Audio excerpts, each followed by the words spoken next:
Everybody, we are back. It is Taped on Live's favorite Raiders podcast, favorite Raiders channel, favorite Raiders everything. We are back. You guys already know what to do. Hit the subscribe button, subscribe. Hit the like button if you like it. Hit the dislike button if you don't like it. Leave a comment if you like it. Leave a comment if you don't like it. Also follow us on Twitter at the Mark John NFL for me, at BD Williams 18 for BD. Also Panda Supplements. Use TDL discount code for 35% off there. So today we are talking Chargers. It's is this a rivalry? I guess it's a rivalry. I mean, we kind of go back and forth here. It's not really like a domination. I mean, never feel like we can't beat the Chargers, or you never feel like the Raiders can't beat the Chargers. So they've been trading each year, right? Yeah, I mean, recent memory. Yeah, and historically, it's still a rivalry. Historically, right? So it's always gonna be a rivalry, no matter. Are you saying what? Because the Chargers are like regarded as like a really good team, and the Raiders are like losing? Is that what you're saying? No, I'm not saying that. I mean, I'm just saying like even like with the Chiefs are still the Chiefs kick the Raiders' butt all the time. They're still a rival because history says they are. You know what I mean? Well, it's in a division, so regardless, you know. Yeah, exactly. So. But yeah, and then all the history that's there. I mean, this is definitely there's a lot of history that's going into this one. There's but I'm really interested because I feel like it's going to turn into a real big cat and mouse game for these coordinators. Okay. There's a lot of scheme. I mean, just watching the last 3 weeks, you know, we could do like an hour-long episode on the Chargers offense. Okay. In the last 3 weeks. So there's a lot to talk about there. So I try to keep my breakdown, you know, a little shorter, a little bit more succinct, and just kind of, you know, highlight kind of the main areas that, you know, I think the Raiders can exploit, and then also that could hurt the Raiders. So, you know, we'll go through that on that side. But definitely concerning because this team is going to challenge corners on offense. Okay. The corners will be challenged. And did Nate Hobbs practice this week? Yes, he did. Mm-hmm. He did? He's going to play. I wish he came back last week so that he could, you know, shake the rust off last week and then, you know, get this. So, but yeah, Raiders are going to really need a corner to step up, make some plays on the perimeter because that's where the ball goes all game in the passing game. Ball is going to go outside the numbers. Okay. So, I mean, it's a ball outside the numbers. I know they did a lot against the Cardinals, even just watching some Herbert this week. I know they threw a lot outside. I would say this defense is interesting because, I mean, they really don't have a pass rush right now, so it's like it's hard to figure out. I mean, Khalil Mack is not being like that dominant. He's really not that noticeable out there. I mean, he's still good. He's still good against the run, and he's still making some plays. He'll get some push. You know what I'm saying? But it's definitely not like they looked week one. They're trying to manufacture a lot of pressure, so it's a lot more blitzing, and then they can't stop the run at all. So, I mean, it's really the big problem. I mean, honestly, passing. I mean, because the Chiefs, they refuse to run the ball. So, I mean, that's what the Chargers are built for. Because, I mean, Patrick Mahomes, he was under 60% completion percentage against them. Right. You know what I'm saying? That's how they're built to play. Because even the sacks they're getting and the pressure they're getting is kind of coverage sacks. They're getting coverage pressure. Right. They'll have, or, you know, the quarterback has to hold the ball longer than he wants to.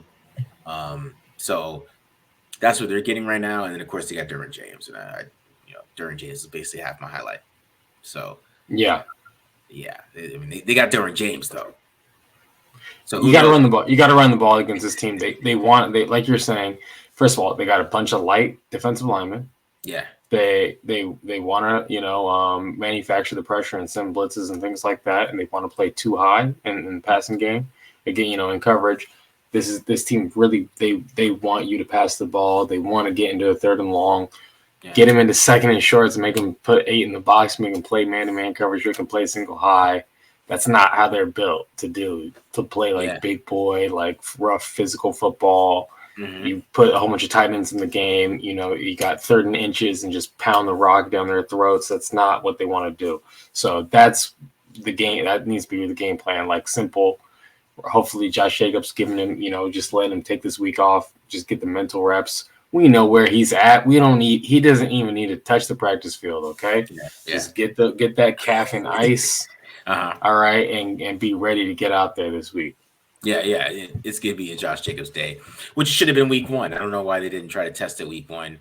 I mean, their run defense was just like the run defense. I mean, Brandon Staley does not care about it really. I think Brandon Staley's kind of goal is like you can't score a lot of points running the football because the Cardinals ran all over them. I mean, the Cardinals are just chunk, but they, when it's time to pass, Cardinals struggle a little bit. Yeah, and that's what he's betting on. It when you pass on third down, can you fight the scheme? Are you gonna be able to see where everybody's going? Are you gonna hold the ball long enough? As a defensive, from a defensive-minded approach, really, it comes down to this. Yeah. You could gash me in the run. You can gash me in the run. You can gash me in the run. No offensive coordinator is just going to keep on doing that. You're going to give up. You're going to start passing it. Yeah. Okay, because you're not going to be able to help yourself. So, yeah, that's really what it comes down to. I guess only Kyle Shanahan wouldn't fall for that. But every single other, even the smartest guys, Andy Reid does this to himself all the time, where they're just like, we got a better answer in the passing game. Even though the run is here, they're giving it to us. We've been killing with it all game. We're still going to get cute and try something here because I love these plays. I spent, I was up all night creating these plays, these passing plays. I want to use them, right? So that's, hopefully Josh McDaniels just sits in that run and just keeps, if that's what they want to do, let's cycle these backs through. Let's get, Bolden and Zamir White some carries too. And let's just, take what they give us on defense. Yeah. I mean, everything you're saying is true, man. I mean, that's kind of the philosophy is, you're going to have to pass the ball. And it's funny you brought up Andy Reid because Isaiah Pacheco, I think Pacheco, yeah. I mean, he had like 6 yards per carry. He only ran the ball 15 times for 100. He ran the ball 15 times for 180 yards. Right. So that tells you what Eddie Reid didn't want to run the ball. He just refused. It was working too well. Let's pass. And like Patrick Mahomes was under 50. He's under 60% completion. Right. So it's because they're gashing him in the run, and they're like, they'll never expect us to pass. Yes, they do. They are expecting you to pass. It's funny. It would be like, but you go do like a 10-yard run, and then they pass like 2 times in a row, and then that's fine. Well, we're talking about their defense. I'm going to do the offense. Okay. We're going to keep this. We're going to keep this a brief. Usually we jump into the breakdown a little earlier on in the show, but this is the rivalry game, right? So we got a lot to talk about. Yeah, exactly. But so I'll do the offense first. We're going to talk about Justin Herbert. I think there's a lot to talk about, honestly, with Justin Herbert. Okay. So, after I share, this with you, if you let me know any of your thoughts. Okay.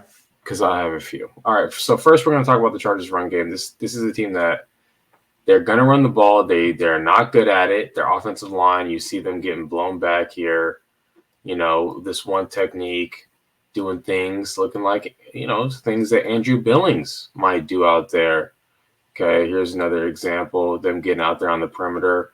Nick Bolton scraping over the top, running down the alley, looking like Denzel Perryman. I'm just saying, guys, there's a lot of things that these guys are going to do that we are seeing on tape that the Raiders defensive line has done this year. So, I'm not worried about their run game causing too much damage, mostly because their blockers are not very good. I did not come away impressed with this offensive line. I got to say, in the run game, they don't seem to get much push. Okay. The only real thing that we got to worry about is this back here, 30. Austin Eckler, he's a slippery guy. I mean, look, this should be done, right? This should be done. He should be tackled. You see him slip through this, slip through that. Okay, just fight all the way down. Gets down to the 1 yard line somehow. first contacted back here on the 12, somehow fights to the 1. He's a slippery guy, so he's going to be tough to tackle. You got to bring all 11 guys. Maybe even run a guy off the sidelines. Try that one. All right, so here's the other reason why I'm down on their, the pass protection, down on this offensive line. I mean, I'm just going to let this run. How many times has Justin Herbert hit the ground in this last 3 weeks alone? It's an extremely high number. The Raiders are just hitting their stride rushing the passer. I truly believe this is going to be a week now, okay, where the Raiders are going to be able to get some really good pressure, hit this quarterback, make him feel the pain all game long.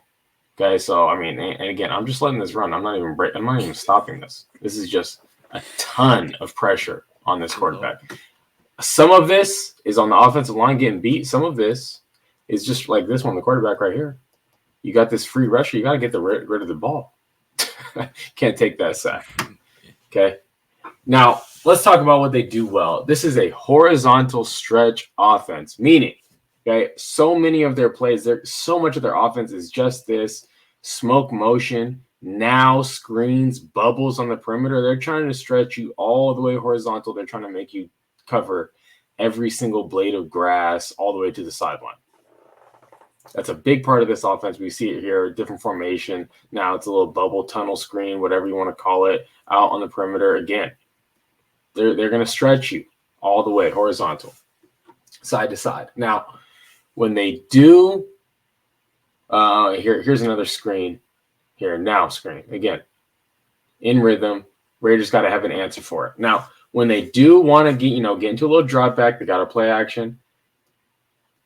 They're going to also throw the ball outside the numbers here. Okay, we got a little switch release out route here from number 13.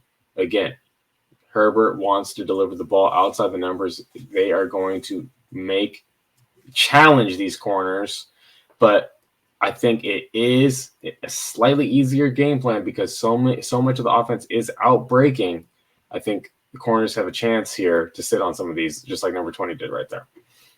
Okay, now, when everything ends up being covered, okay, downfield, you're going to cap everything. You're going to, get guys sticky in coverage.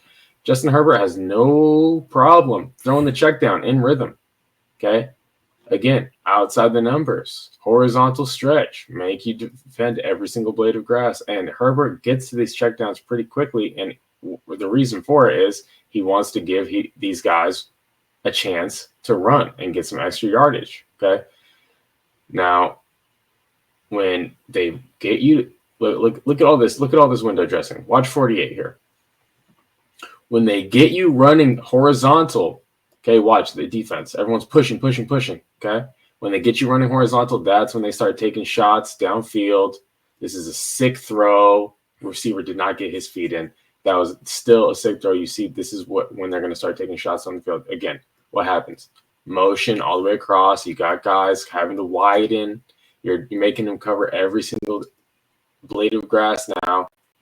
Okay, Herbert is going to roll one way, throw back the other way. Again, where does the ball land? Outside the numbers.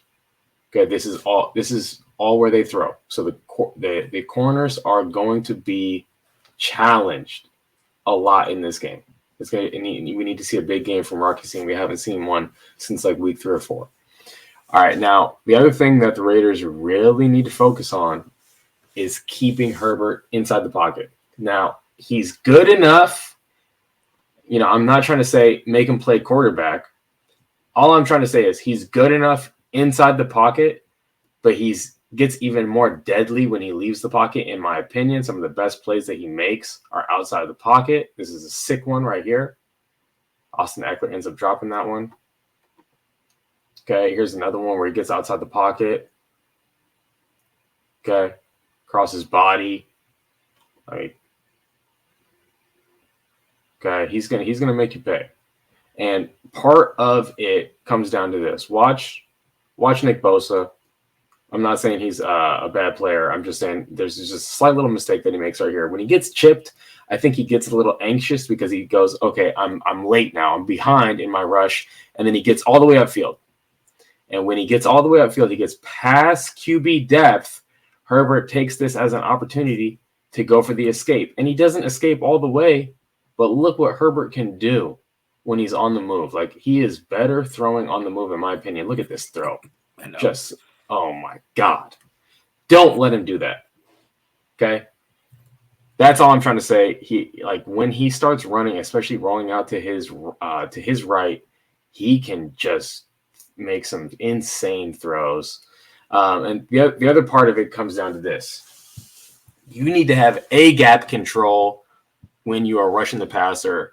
You can't have all of these guys just selling out, going every single place. Watch this guy right here. Okay? He needs to have a gap control. He's in a good spot right now. And the reason why you need to stay here and just wait, try to push these guys a little further back is because you want a lot of guys, a lot of color inside this court, in front of this quarterback's face. It makes him harder to throw the ball down the middle of the field. Okay, but if you start bailing and you just give up one way or the other and you give this quarterback a wide open alley, he is going to take it. Okay, he didn't get much on this one, but watch this time. Watch what happens. When you give him a wide open alley, you give him a whole bunch of room in front. Okay, 97, again, jumping inside, giving him that wide open alley. Justin Herbert will run for it. He will scramble for first downs. So that's something that the Raiders are going to have to, their pass rush. It's not just about, pinning your ears back and just going full out for this quarterback. He will make you pay if you give him any kind of crease. So the rush needs to be coordinated. Everyone needs to do their job. But I believe that, from the advancements that we've seen, the developments that we've seen from this defensive line, they're up for the challenge, but it's not just as simple as we can, rush this team because they're struggling in pass protection. The quarterback element, too, there is something to worry about. Yeah. With Justin Herbert, what you talk about with the checkdowns, that's what you can do with him. You can dictate the game, I think. You can control him a little bit if he plays some really good coverage in the back end. And just get exotic with it a little bit and make him believe that there's not going to be a window there really early, and you can come up and tackle. And I think it's kind of how you got to play him a little bit, and you got to make him get rid of the ball quick. You got to use his brain against him because he's going to read the field really quick. So if you can mix it up and you can make him think a little bit, he's going to check it down, right? And then with the pressure too, if you can get some pressure with mixing it up, I think with you really don't want to blitz him too much, in my opinion. I don't know what the Cards are. I know the Chiefs don't blitz that much. They do. The blitzes have been getting home last few weeks. I think they got some protection issues. Okay. Who's number 68? Who's their left tackle? Number 68. He's been playing for them last 3 weeks. Slayer. Jamari Slayer. Jamari Slayer. Oh man, he is getting worked. Okay, Chandler Jones is about to have a field day. Definitely he's going to have a big game. I'm not going to, put any stat, predictions out there, but this guy has been letting everyone eat. So Chandler Jones for sure in line for that. But, I think the blitzes have been getting home. They've been doing a good job. And I think it's mostly a protection issue. It's just like these guys aren't like picking these stunts up. They're not picking these blitzes up. So these guys are getting through like really quickly. So we are seeing like a lot of blitzes, a lot of inside linebackers. Like every single week, an inside linebacker has gotten a sack on them. Okay, so Corey Lindsey's supposed to be out too. So they're gonna have a lot of more protection issues. So you might be right. So maybe they should be blitzing. But I just know he's good at seeing those things and get rid of the ball really quick. So I know he's throwing about 2.4 seconds right now. He's getting rid of the football. So yeah, I bet. Yeah, they got to be prepared for that. Him getting rid of the ball quick, and you want him to hold the football, and try to get those type of things. But he's gonna be checking it down, and so you got to make those tackles too. It's really important they tackle this game. They got to tackle. They have to tackle. You cannot let Austin Eckler make 3 guys miss on the 3rd and 10 and get 11 yards. They can't do that. That's how you got to control the Chargers too. You can't do the stupid stuff like that where they just check it down and they get about 10 yards or 15 yards on when it's 3rd and 9. Yeah. Right. That's what you got to avoid. That's a big part of their offense. That's a huge part of their offense. And that's really what keeps them ahead. They also, even though they struggle to run the ball, I think that they are good situationally because they go for it so often on fourth downs. Like them as a team, that moment is not like a jittery moment or an anxious moment anymore for them. And so they have a lot of offense that they do. It's mostly in the passing game. It's, if there is a run element, there's probably going to be, something with Eckler and Herbert, some kind of option going on. Like they'll do some trickeration. They'll have a package each week where they add that QB run game element in situational football. So they do a surprisingly good job in short yardage situations, situationally, even though they can't run the ball really well. So that's something that we'll keep a lookout. But just one more thing to your point about dictating the coverage for him. I agree with that point. I think if I don't think you need to do anything exotic. I think that the less exotic, the better, because then it's like, oh, okay, I know the checkdown's here, right? Like for Herbert, like he sees like, oh, okay, I know this is cover 2. I know exactly where to go. I'll just throw this check down. It's cover 3. Okay, I know I'm throwing to the flat here, the curl flat defender, whatever it is. He's going to go exactly where the weakness is. Mm-hmm. So it's almost like, because he's like so quick and so good with that, sure, we can compliment him on that. You can't use that against him because it is robotic. Like exactly. And I did not see him start throwing in the middle of the field, to be honest with you, and like testing tight windows until like they were losing against the Cardinals and they had to come from behind. Yes, that's you explained Justin Herbert. That's what Justin Herbert is. Justin Herbert is he's gonna play it safe, and then when they really need him to get aggressive, he's gonna get aggressive, and that's when he becomes really deadly. Is when he in comeback mode, because he is clutch. He's a clutch guy. He's not gonna let his team go down. If they're down 7, man, I mean, there's a good chance that he's gonna go down and score. So He's been doing it for 2 years now. I think he got like 9 comeback wins in the last 2 seasons. I mean, we're not even halfway done with the year, so I think he's got 4 already. So they won 6 games. 4 of them have been him doing a fourth quarter comeback. So, I mean, yeah. So he can do it. He can do it. You just, but I mean, he's basically trying. He's having to bail his team out because they play bad defense all the time. But we just knock everybody else out who have game-winning drives because of those reasons. We just, that's my thing. Everybody else is it's their fault, but Herbert, it's great. He does that stuff. Nah, I mean, like these guys are NFL quarterbacks for a reason. Okay, they're all sick. They're all disgustingly filthy at playing quarterback. Exactly. All right, so let's transition over. Let's talk about the defense. Okay, you said that they're struggling to rush the passer. They're having to manufacture a lot of pressure. I'm definitely interested to see that. Also interested to see some of the coverage things that they're doing on the back end. With this talented secondary that they have. I mean, is Asante Samuel Jr.? Is he playing? Is he healthy?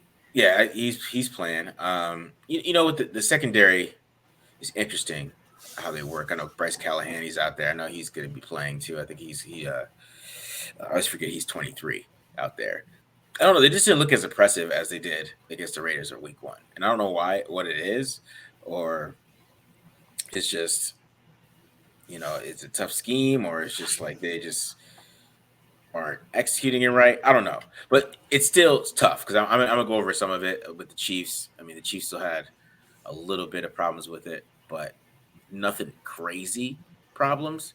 It's just you don't want to get put in that position where he's just doing all this window dressing and having guys moving all over the place. You don't want to be put in that position where he could do that too, right? And so you have to try to avoid it because he can, and then you have your quarterback spinning in circles. But so we'll go over that a little bit. But let me just get into it. Not too much time. All right, 24 minutes in here. Supposed to be a quick episode here, but it's the Chargers. It's the Chargers. There's a lot to talk about. Yeah. Yeah. All right. So we're gonna start off with Derwin James. I mean, this is kind of a little bit of preview of the run game. I'm gonna be breaking down, but it's just to show you how Derwin James could do great games. So here's Derwin James right here, number 3. You see him right here, number 3, lined up. We're getting a little counter here from the Cardinals. You can see the power football just opens up. Even Khalil Mack's getting beat up here, guys. This is this big old hole we're getting, right? Big old hole. Then we got, tight end. He's getting up there second level, but here comes Derwin James to the tackle, and he decides he's just gonna rip the ball out. Fumble. Just makes the play. Sean Taylor. Right? So bad. Everybody else is getting their butt kicked. All the rest of the 11, right? All the rest of 11 is losing. Guys getting thrown around, but here comes Derwin James. He jumps in the guy, rips the ball out. And they get the ball. Short field for the offense. And they get 7 there, too, off that. They get 7 off that. Oh, and they're going to get 7 off this one, too. This is the one where Kyler Murray said, excuse me, Lane, you said we were schematically fucked. So we're going to watch this play right here. So they do a little RPO action, right? For some reason, Kyler Murray doesn't give this ball. He doesn't give it to Connor because I think Connor might have get it. Maybe he thinks Khalil Mack's going to be there. I don't know. It's 4th and 1, by the way, on their own 30, which I don't know what they're thinking because I mean they're up 10-7 and they suck. But whatever. So Kyler Murray, I mean he can't hold the ball. This is in college. If one of these guys goes downfield, he has to get rid of this football, right? And of course, throws it up, and Derwin James is just in perfect position. This plays this like he's a world-class corner. High points the football. Picks it off. Beautiful. So, yeah, you just got to worry about him all game. I mean, now here's him against Travis Kelce, which he did a pretty damn good job against Travis Kelce. Man-to-man coverage, nothing. No room for nothing. That's against a bunch. That's well, that's how he plays the bunch. I mean, he's just a special player, man. It's ridiculous, to be honest. And here we go again. Him against Travis Kelce again. Right here. Where's that Kelce? Oh yeah, here comes Kelce. Here he comes. Here comes Kelce. Right, Derwin James. Angle route, no. Yeah, he's just so. I don't know if they're gonna move him around. I know he kind of just guards tight ends, and I know he's supposed to be the Darren Waller guy. But are they really gonna put him on Foster Moreau? Probably not. Especially after Asante Samuel basically just made Devontae Adams just ruined his life, and they don't have anybody that can guard Devontae Adams, to be honest. And that's gonna be their problem a little bit. But are they gonna put Derwin James on Devontae? That's what I don't know. I would think so.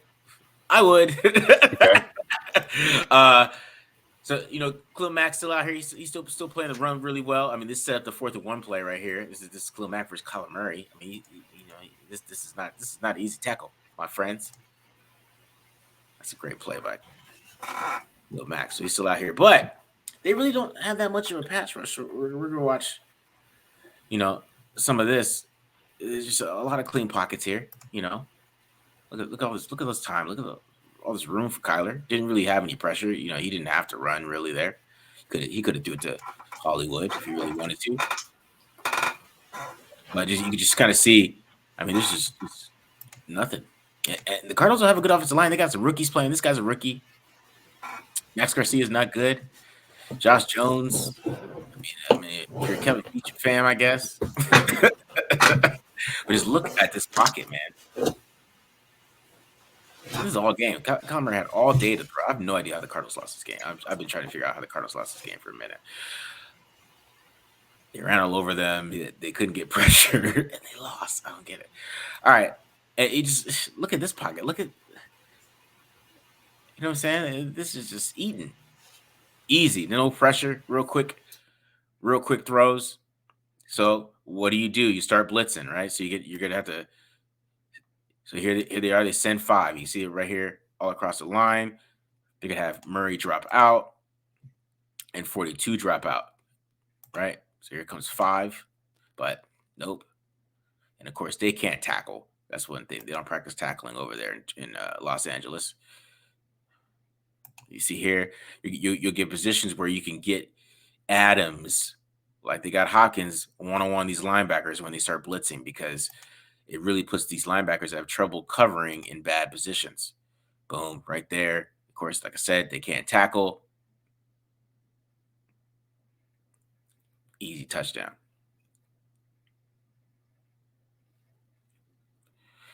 All right. There's another blitz again. Same blitz. You see it from the backside. Sorry, it's not another blitz. Same blitz. You see it from the backside again. You see the linebackers. They move this way. Just leaves us middle of the field wide open. And of course, you got to get your short quarterback a passing lane. Touchdown. I mean, middle of the field is going to be open in this game. I mean, literally. It's the defense they play.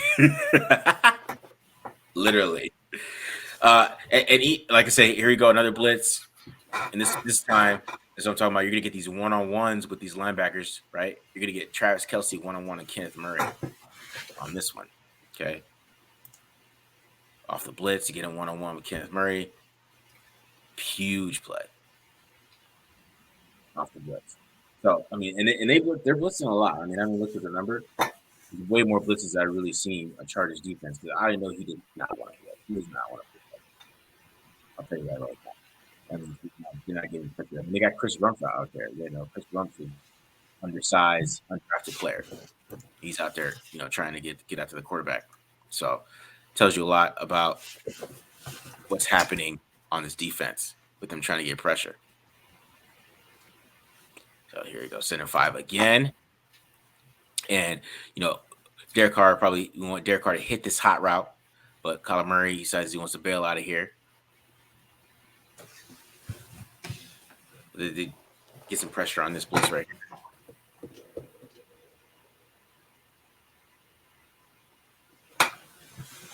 So it's a lot of manufactured pressure. A lot of manufactured pressure. But, they're really still not getting pressure here, though. You know what I'm saying? Like, there's not really – I know 92 kind of beats him, but, Kyler Murray could have just slid this way and hit 85 right there. Dan Arnold. Kyler loves to escape out the back pocket. He loves it for no reason. Yeah. All right.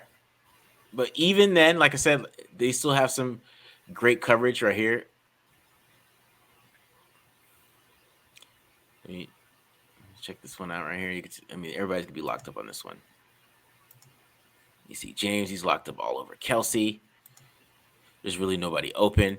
So these corners are still talented. These guys are all a bunch of guys they drafted. Probably the only weakness is Michael Davis, but you see he gets burned. But by the time you come backside, it's not there. James is locking this guy up. Then you got Callahan down here. Look, if they line up in single high with man alignment, the eyes need to go on whoever Michael Davis is covering. Period. Whoever Michael Davis is covering, because look at everybody else. Yeah, I know. Everybody else is locked up. Michael Davis is just got beat. But that's an automatic go. I don't care. Go. So, but you see what happens to Mahomes, right? Mahomes, he's looking over here.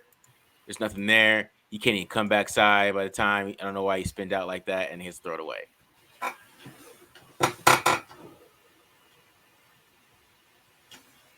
Right. So, another one here. This one he's be forced to check down to Kelce on this one. Right. So they get the chip, they bring the blitz. Like I said, there's nothing open with the zone coverage that they're in. Right. Because this is a weird, it looks like it's like cover 3, but it looks like it's too high, but it's not. What does it look like? It could confuse you, in my opinion. Maybe not BD, but to a normal person. Because fire zone. What? Yeah, fire zone. See? Fire zone. Fire zone. See? But that's what I'm saying. Like it's just it's not easy for any quarterback to read. And most of this was, to be honest, when Patrick Mahomes had to start making plays with his legs for them to win this game. Mm-hmm. And you'll see here's another. We're not going to be seeing the coverage, but you're going to see what happens to Kyler Murray here. He has to hold the ball, right? There's another blitz coming. There's coverage in the back end. Of course, he panics a little bit, but you still see he has a clean pocket. They're blitzing. There's still this pocket is clean. He's panicking a little bit, but he could have threw it to Green here maybe. Murray's driving. There's something. He has time, right? I think hopefully Carter's a panic like this. Yeah. I mean, he gets out of it just because he's a little Speedy Gonzalez over here. But you know what I'm saying? Like, but anyways, let's just get to the real thing. What they should do, I doing all this passing and all these schemes, and let's watch some. I'm gonna just watch some power football. That's what they really need to do is just run the ball down their damn throats. I mean, there's really no full breakdown. I could give you guys a preview of what really needs to happen, but just lots of power football here. There's a pure power O here. Ready to get some pure power football. Just pure ISO here. James Conner just running all over these boys. I mean, let's get a little Chiefs here. Like I said, I mean, look at this box. It just interests me how they play this. I mean, look at me, tight ends are on the field. It's just interesting. They don't care. So since they don't care, you have to oblige, in my opinion. Right. So now we getting counter again. Still playing too high. Yep.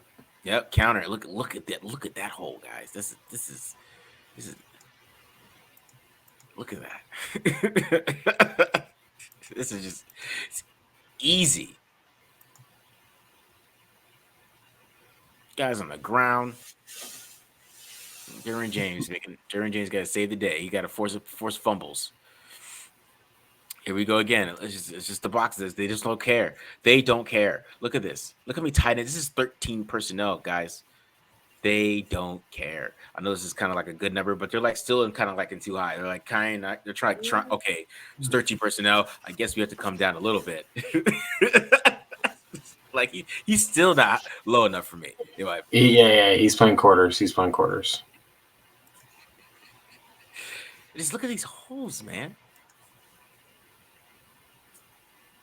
They couldn't tackle 195 guy. Imagine Josh Jacobs. And you see, I just want to point this lineman yelling at Andy Reid right here. Keep running that. No. Andy's like, no, I'm not gonna keep running that. For passing, I'm sorry. Can't justify a $500 million quarterback if we run the ball. He's not listening to you, guy. He's not listening to you, man. No. But yeah, running down our throats. Yeah, for sure. Marcus is a breakdown. 100%. 100%. They don't care. They don't care. They don't care. And the Raiders can score 30 points running the ball. We've all seen them do it. Yeah. It's definitely I think a perfect time to play them, right? Versus like where they are at this point in the season and versus like where the Raiders are. Yeah. It's the Raiders are playing the best football we've seen. And it just so happens that what they're doing well beats this team. Pass rush and running the ball. Yep. Got to put it together. Got to put it together on Sunday. But Raiders definitely have a chance. They got a puncher's chance in this one. Yeah, just don't give me the Justin Herbert, fourth quarter comeback. I just don't need that. I don't need it in my life. I don't need the Justin Herbert fourth quarter comeback. It's gonna happen. It's gonna happen. I know. It's not gonna be this. It's the game. It's not gonna be like a cake. Comeback. Here's the reason why it's gonna happen. Okay, even if Patrick Graham knows exactly what they're gonna do, even if he does, and I'm not saying that he does. Mm-hmm. Okay, but it doesn't seem like an extremely complex offense. They run a lot of the same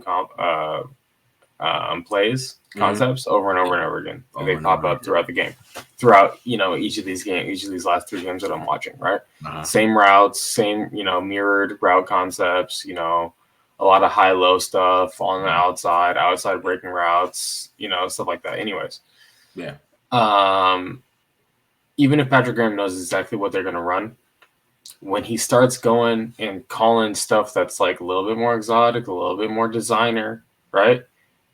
That's when guys start making mistakes. So we've seen less and less and less of that from him, and just asking the guys to, go and rally and make a tackle. if there's a problem. But that and the talent, he's not going to be able to go out there and just like call a perfect game. Yeah, It's the defense isn't there yet. The pass rush is going to have to take this one. yeah. They gotta get some turnovers too from Herbert. You gotta make sure. That's what the Cardinals did. The Cardinals didn't catch any of the turnovers. They dropped the interception. They got a fumble on one they didn't get. So the Raiders got to take advantage of those opportunities too.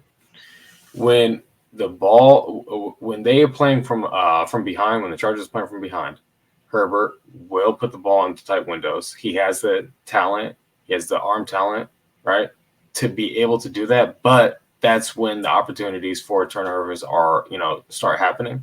Okay, because other than that, when they're in the game, he's going to be in rhythm and he's just going to check it down. Yeah, he ain't testing tight windows when they're in the game. Yeah, it's not going to happen. So the Raiders have to have a lead. Then maybe we can see some turnovers, but we'll see. We'll see who can come up with one. All right, guys. Well, that's the preview. Hopefully, you guys enjoyed that. Definitely going to be a tough game. Definitely going to be a close one. I'm pretty sure they're going to be close from here on out. But hopefully, the Raiders, get the ball bounced their way a couple times.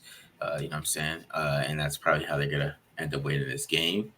BD USC got their butts kicked. I don't know how you feel about that. I'm seeing this as we 47 to 24. God damn! They said Pac-12 is not going to the. Are they gonna let Alabama in? Alabama's getting in, bro. They're gonna let Alabama in. 10-2. Bro, this is crushing. Pac-12 does this to me every time. Lincoln Riley, here's the taste of the Pac-12. Here's the real Pac-12. You thought you were gonna just run through it on your first year? Guess again. Utah got him twice. Utah's got his number. See, Caleb Williams is crying, so a bunch of Raiders fans who are USC fans, they have to feel this type of way because he's crying. They don't like quarterbacks to cry, so got to keep that consistent. Keep that consistent. Keep the same energy. Anyway, look. All right, I'm out of here. Yeah, that's it. Man. That's it. Later, y'all. Out of here, Peace. Peace.